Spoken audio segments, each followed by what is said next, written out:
I think it was very much what China would have expected in terms of Putin not really giving up for peace anytime soon. I think what the whole world, including China, was probably waiting to see was how Trump would react to that.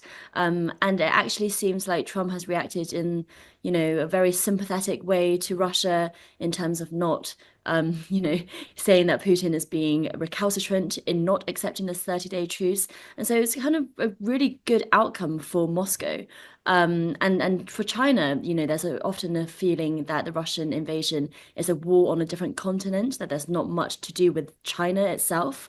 And so they'll be watching from the sidelines and basically seeing Putin getting what he wants, and Trump continuing to be an object of fascination and careful surveillance, but not not directly impacting China just yet. This is something that the Trump camps have been saying, doing something of a reverse version of the what Kissinger and Nixon did in the 1970s with the rapprochement with China, that then they think peeled China away from the USSR at the time, and they wonder if they can do the same, but with peeling Russia away from China now.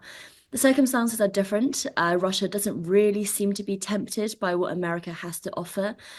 First of all, there's the idea of geopolitical calculus in the world. If Russia has to be aligning with anyone, it seems like it should be the rising second economy rather than the biggest economy, which seems to be kind of in a lot of different ways, having its own problems. And so Putin wants to do that.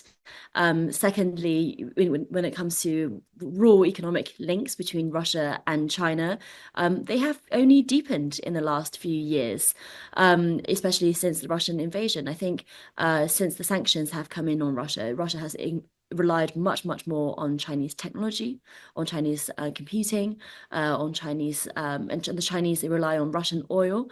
And I think I saw somewhere that actually for Russian consumers, most of the imported goods that they get, for example, automobiles, are actually now from China, whereas before they used to be from the EU. So what we see is Russia separating from the West and leaning towards China much more, and Putin and Xi keeping very close communications.